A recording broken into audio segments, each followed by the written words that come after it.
राम मंदिर अयोध्या का इतिहास एक इमारत के टूटने और फिर पुनः निर्माण तक नहीं सीमित है। राम मंदिर अयोध्या का इतिहास सदियों पुराना है। कितने ही वीरों की लाशों पर एक मस्जिद बनाई गई थी। यह मस्जिद न सिर्फ हिंदू वीरों की लाशों पर तामीर की गई थी, एक ऐसी सोच को हमारी सांस्कृतिक सोच से ऊपर रखने की कोशिश थी जो बेहद ही घटिया और निहायत ही नीच सांस्कृतिक सोच थी।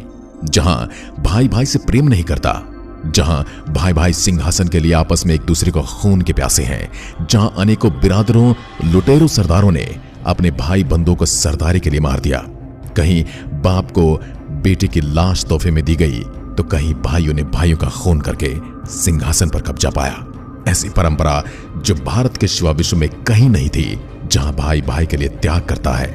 उस परंपरा को हत्यारों द्वारा रची गई परंपराओं के मीनारों के नीचे दबाने की कोशिश की गई थी। जहां राजा और सेना आम जनता की सुरक्षा का वचन देती हो, जहां चाहे वो शत्रु राज्य के ही नागरिक क्यों ना हो, ऐसी दुर्दांत और क्रूर शक्तियों का पदार्पण इस धरती पर हो चुका था। जहां बच्चों और महिलाओं को सबसे पहले निशाना बनाया जा रहा था। कहां ऐसी परंपरा जहां आम जन को योद्धा युद्ध के बाद भी नुकसान नहीं पहुंचाते, जहां लूटमार नहीं होती थी। ऐसी परंपराओं ने यहां पर कदम रखा था जहां लूटमार उनका धर्म, उनका पेशा और उनकी किताबें सिखाती थी। आपको क्या लगता है, हमने यूं ही मंदिर ढहाने दिया होगा? हमारे वीरों ने इनका सामना नहीं किया होगा? मंदिर में जितनी ईंट पत्थर नहीं लगे होंगे जितने हमारे वीरों ने इस मंदिर को बचाने के लिए अपने शीश कटवा दिए थे। कहानी शुरू होती है तब से जब एक हमलावर भारत में अपनी क्रूरता के दम पर सत्ता हथियाने में कामयाब हो जाता है। दरअसल मकसद तो भारत में ऐसी परंपरा का प्रचार और विस्तार करना था जहां किसी की जान लेने के लिए उसका मूर्ति पूजक होना ही काफी था, जहां किसी के अपराधों को सिर्फ इसलिए क्षमा कर दिया जाता है कि वह उनके मजहब का है, और वहां किसी निर्दोष को सिर्फ इसलिए मार देना काफी है कि वह उनके मजहब का नहीं है। ऐसी परंपराओं ने भारत में कदम रख दिया था और यह मंदिर निर्माण की कहानी उससे भी कहीं पुरानी है। यह मंदिर निर्माण सिर्फ ईंट पत्थरों से बनी हुई संरचना नहीं है, यह उन मानव मूल्यों को एक बार फिर से स्थापित करने की कोशिश है जो भारतीय भूमि से मिटाने की कोशिश की जा रही है सैकड़ों सालों से। अब चलते हैं अयोध्या और भगवान राम और इस मंदिर की कहानी की ओर। भगवान राम का जन्म 5114 ईस्वी पूर्व को उत्तर प्रदेश के अयोध्या नगर में हुआ। जैन धर्म के प्रथम तीर्थंकर भगवान ऋषभदेव का जन्म भी अयोध्या में हुआ था। आक्रांताओं के आने से पहले यह हिंदू, जैन और बौद्ध धर्म के सैकड़ों मंदिर और स्तूप थे। तथ्य कहते हैं विदेशी आक्रांता बाबर के आदेश पर सन 1527 से 28 में अयोध्या में राम जन्मभूमि पर बने भव्य राम मंदिर को तोड़कर एक मस्जिद का निर्माण किया गया। कालांतर में बाबर के नाम पर ही इस मस्जिद का नाम बाबरी मस्जिद रखा गया। कुछ लोग ये भी कहते कि बाबर का एक रखेल था जिसका नाम बाबरी था, उसी के नाम पर यह मस्जिद रखी गई क्योंकि बाबर उस अपने पुरुष मित्र से बहुत ज्यादा प्रेम करता था। जब मंदिर तोड़ा जा रहा था तब राम जन्मभूमि मंदिर पर सिद्ध महात्मा श्यामनंद जी महाराज का अधिकार था। उस समय भीटी के राजा महताब सिंह बद्री नारायण ने मंदिर को बचाने के लिए बाबर की सेना से युद्ध लड़ा। कई दिनों तक युद्ध चला और अंत में हजारों वीर सैनिक बलिदान हो गए और मंदिर को न बचा सके। इतिहासकार कनिंगम अपने लखनऊ गजेटियर के 66वें अंक के पृष्ठ 3 पर लिखता है कि 1,74,000 हिंदुओं की लाशें गिर जाने के पश्चात मीर बकी अपने मंदिर ध्वस्त करने के अभियान में सफल हो पाया था। अंदाजा लगाइए कितने ही वीरों ने एक एक पत्थर के लिए अपना शीश कुर्बान कर दिया था। उस समय अयोध्या से 6 मील की दूरी पर सनेतु नाम के गांव के पंडित देवीदीन पांडे ने वहां के आसपास के गांवों सराय, सिसिंडा, राजेपुर आदि के सूर्यवंशी क्षत्रिय को एकत्रित किया और फिर से युद्ध हुआ। पंडित देवीदीन पांडे सहित हजारों हिंदू वीर एक बार फिर से बलिदान हो गए और बाबर की सेना जीत गई, लेकिन प्रयास खत्म नहीं हुए, कोशिश का अंत नहीं हुआ। पांडे जी की मृत्यु के 15 दिन बाद हंसवर के महाराजा रणविजय सिंह ने सिर्फ हजारों सैनिकों के साथ मीर बाकी की विशाल और शस्त्रों से सुसज्जित सेना से रामलला को मुक्त कराने के लिए आक्रमण किया, लेकिन महाराज सहित जन्मभूमि के रक्षार्थ सभी वीरगति को प्राप्त हो गए। महाराजा रणविजय सिंह की पत्नी रानी जयराज कुमारी हंसावर ने अपने पति की वीरगति के बाद स्वयं जन्मभूमि की रक्षा के लिए कार्य को आगे बढ़ाने का बीड़ा उठाया और 3000 नारियों की सेना लेकर उन्होंने जन्मभूमि पर हमला बोल दिया और हुमायूं के समय तक उन्होंने छापामार युद्ध जारी रखा।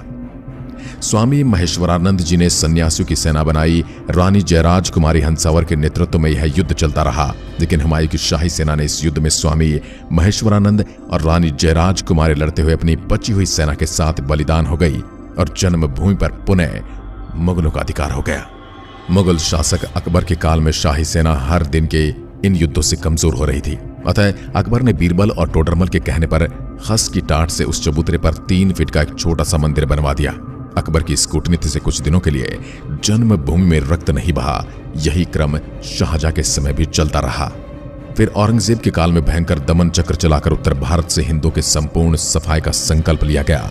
उसने लगभग 10 बार अयोध्या के मंदिरों को तोड़ने का अभियान चलाकर यहाँ के सभी प्रमुख मंदिरों और उनकी मूर्तियों को तोड़ डाला। औरंगजेब के समय में समर्थ गुरु श्री रामदास जी महाराज के शिष्य श्री वैष्णव दास जी ने जन्मभूमि की मुक्ति कराने के लिए 30 बार आक्रमण किए। नसीरुद्दीन हैदर के समय में मकरही के राजा के नेतृत्व में जन्मभूमि को पुनः अपने रूप में लाने के लिए हिंदुओं के 3 आक्रमण हुए। इसमें बड़ी संख्या में हिंदू मारे गए। इस संग्राम में भीती, हंसवर, मकरही, खजूरहट, दियारा, अमेठी और राजा गुरुदत्त सिंह आदि सम्मिलित थे। हारती हुई हिंदू सेना के साथ वीर चिमटाधारी साधुओं की सेना मिली और इस युद्ध में शाही सेना को हारना पड़ा और जन्मभूमि पर पुनः हिंदुओं का अधिकार हो गया। लेकिन कुछ दिनों के बाद विशाल शाही सेना ने पुनः जन्मभूमि पर अधिकार कर लिया और हजारों राम भक्तों का कत्लेआम मचा दिया। नवाब वाजिद अली शाह के समय में पुनः हिंदुओं ने राम जन्मभूमि के उद्धारार्थ आक्रमण किया। फैजाबाद गजेटियर में कनिंघम ने लिखा, इस संग्राम में बहुत ही भयंकर खून खराबा हुआ। 2 दिन और रात तक चलने वाले इस भयंकर युद्ध में सैकड़ों हिंदुओं के मारे जाने के बावजूद हिंदुओं ने श्री राम जन्मभूमि पर कब्जा कर लिया। एक बार फिर से हिंदुओं का अधिकार हो गया। इतिहासकार कनिंघम लिखता है कि अयोध्या का सबसे बड़ा हिंदू मुस्लिम बलवा था। हिंदुओं ने अपना सपना पूरा किया और औरंगजेब द्वारा विध्वंस किए हुए चबूतरे को फिर से वापस पाया। चबूतरे पर 3 फीट ऊंचे खस के टाट से एक छोटा सा मंदिर बना लिया, जिसमें पुनः रामलला की स्थापना की गई। लेकिन बाद के मुगल राजाओं ने इस पर पुनः अधिकार कर लिया। एक बार से फिर से ध्वस्त करने की कोशिशें चलती रही। यकीन मानिए, ये एक मंदिर का ढांचा नहीं था, ये एक पूरी सांस्कृतिक विध्वंस और पूरे सांस्कृतिक सुदृढ़ता की लड़ाई चल रही थी, जहां पर हिंदू अपनी संस्कृति की एक एक इंच को बचाने में जुटा हुआ था और मुगल और मुसलमान आक्रांता उनकी एक एक इंच को विध्वंस करने में लगे हुए थे। 1853 में हिंदुओं का यह आरोप था कि भगवान राम के मंदिर को तोड़कर मस्जिद का निर्माण हुआ। इस मुद्दे पर हिंदुओं और मुसलमानों के बीच पहली हिंसा हुई। इसके बाद सन 1857 की क्रांति में बहादुर शाह जफर के समय में बाबा रामचरण दास ने एक मौलवी आमिर अली के साथ जन्मभूमि के उद्धार का प्रयास किया। कुछ कट्टरपंथी मुस्लिमों को यह बात स्वीकार नहीं हुई और उनके विरोध के चलते 18 मार्च सन 1858 को कुबेर टेला स्थित एक इमली के पेड़ में दोनों को एक साथ अंग्रेजों ने फांसी पर लटका दिया। विवाद के चलते 1859 में ब्रिटिश शासकों ने विवादित स्थल पर बाड़ लगा दी और परिसर के भीतरी हिस्से में मुसलमानों और बाहरी हिस्से में हिंदुओं को प्रार्थना करने की अनुमति दे दी गई। 19 जनवरी 1885 को हिंदू महंत रघुवीर दास ने पहली बार इस मामले को फैजाबाद के न्यायाधीश पंडित हरिकिशन के सामने रखा था। इस मामले में कहा गया था कि मस्जिद की जगह पर मंदिर बनवाना चाहिए, क्योंकि वह स्थान प्रभु श्री राम का जन्म स्थान है। वर्ष 1947 में भारत सरकार ने मुसलमानों को विवादित स्थल से दूर रहने के आदेश दिए और मस्जिद के मुख्य द्वार पर ताला लगा दिया गया, जबकि हिंदू श्रद्धालुओं को एक अलग जगह से प्रवेश दिया जाता रहा। 1949 में भगवान राम की मूर्तियां मस्जिद में पाई गई। कहते हैं कुछ हिंदुओं ने ये मूर्तियां वहां रखवाई थी। मुसलमानों ने इस पर विरोध व्यक्त किया और दोनों पक्षों ने अदालत में मुकदमा दायर कर दिया। सरकार ने स्थल को विवादित घोषित करके ताला लगा दिया। 1984 में कुछ हिंदुओं ने विश्व हिंदू परिषद के नेतृत्व में भगवान राम के जन्म स्थल को मुक्त कराने और वहां राम मंदिर का निर्माण करने के लिए एक समिति का गठन किया। बाद में इस अभियान का नेतृत्व भारतीय जनता पार्टी के प्रमुख नेता लाल कृष्ण आडवाणी ने संभाला था। 1986 में जिला मजिस्ट्रेट ने हिंदुओं को प्रार्थना करने के लिए विवादित मस्जिद के दरवाजे पर से ताला खोलने का आदेश दिया। मुसलमानों ने इसके विरोध में बाबरी मस्जिद संघर्ष समिति का गठन किया। 1989 में विश्व हिंदू परिषद ने राम मंदिर निर्माण के लिए अभियान तेज किया और विवादित स्थल के नजदीक राम मंदिर की नींव रखी गई। इसी वर्ष इलाहाबाद उच्च न्यायालय ने आदेश दिया कि विवादित स्थल के मुख्य द्वारों को खोल देना चाहिए और इस जगह को हमेशा के लिए हिंदुओं को दे देना चाहिए। 30 अक्टूबर 1990 हजारों राम भक्तों ने मुख्यमंत्री मुलायम सिंह यादव द्वारा खड़ी की गई अनेक बाधाओं को पार कर अयोध्या में प्रवेश किया और विवादित ढांचे के ऊपर भगवा ध्वज फहरा दिया। लेकिन 2 नवंबर 1990 को मुलायम सिंह यादव ने कार सेवकों पर अंधाधुंध गोलियां चलाने का आदेश दे दिया, जिसमें सैकड़ों राम भक्तों ने अपने जीवन की आहुतियां दे दी। सरयू तट राम भक्तों की लाशों से पट गया। इस हत्याकांड के बाद अप्रैल 1991 को उत्तर प्रदेश के तत्कालीन मुख्यमंत्री मुलायम सिंह यादव को इस्तीफा देना पड़ा। इसके बाद लाखों राम भक्त 6 दिसंबर को कार सेवा हेतु अयोध्या पहुंचे। 6 दिसंबर 1992 को बाबरी ढांचे को ढाकर समतल कर दिया गया, जिसके परिणाम स्वरूप देश भर में दंगे भी हुए। इसी मसले पर विश्व हिंदू परिषद के नेता अशोक सिंघल, भाजपा नेता आडवाणी, यूपी के पूर्व मुख्यमंत्री कल्याण सिंह, मुरली मनोहर जोशी और मध्य प्रदेश के पूर्व सीएम उमा भारती सहित 13 नेताओं के खिलाफ आपराधिक साजिश का मुकदमा चलाने की मांग की गई थी। 6 दिसंबर 1992 को जब विवादित ढांचा गिराया गया, उस समय राज्य में कल्याण सिंह की सरकार थी।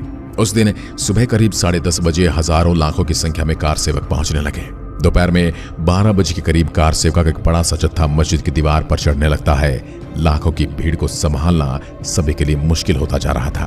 दोपहर के 3:40 पर पहला गुंबद भीड़ ने तोड़ दिया और फिर 5 बजने में जब 5 मिनट का वक्त बाकी था, तब पूरे का पूरा विवादित ढांचा जमीन दोज हो चुका था। भीड़ ने उसी जगह पूजा अर्चना की और रामशिला की स्थापना कर दी। पुलिस के आला अधिकारी मामले की गंभीरता को समझ रहे थे। गुंबद के आसपास मौजूद कार सेवकों को रोकने की हिम्मत किसी में नहीं थी। मुख्यमंत्री कल्याण सिंह का साफ आदेश था कि कार सेवकों पर गोली नहीं चलेगी। 1527 से 28 ईस्वी में बाबर के सेनापति मीर बाकी ने अयोध्या में श्री राम जन्मभूमि पर मंदिर को तोड़ा था, जिसका पंडित देवीदीन पांडे ने नेतृत्व में युद्ध के रूप में पहला विरोध किया था। तब से लेकर आज तक 77 से अधिक युद्ध और सैकड़ों दंगे हो चुके हैं, जिसमें लाखों कार सेवकों की जानें चली गई। इस पवित्र स्थल हेतु श्री गुरु गोविंद सिंह जी महाराज, महारानी राजकुंवर तथा अन्य कई विभूतियों ने भी संघर्ष किया है। लेकिन इस लंबे संघर्ष के बाद आखिर वो दिन आ गया जब भारत में श्री राम मंदिर की नींव रखी गई और एक भव्य मंदिर का निर्माण हो रहा है। इस मंदिर में 22 जनवरी को रामलला की मूर्ति की प्राण प्रतिष्ठा की जाएगी और एक बार फिर से हिंदुओं और सनातनियों को उनका वह अधिकार वापस दिया जाएगा जिसकी प्रतीक्षा उन्होंने हजारों साल तक की है। आज की वीडियो में बस इतना ही। अगर वीडियो पसंद आई हो तो लाइक कीजिए और ऐसी वीडियोस के लिए चैनल को सब्सक्राइब जरूर करें। धन्यवाद।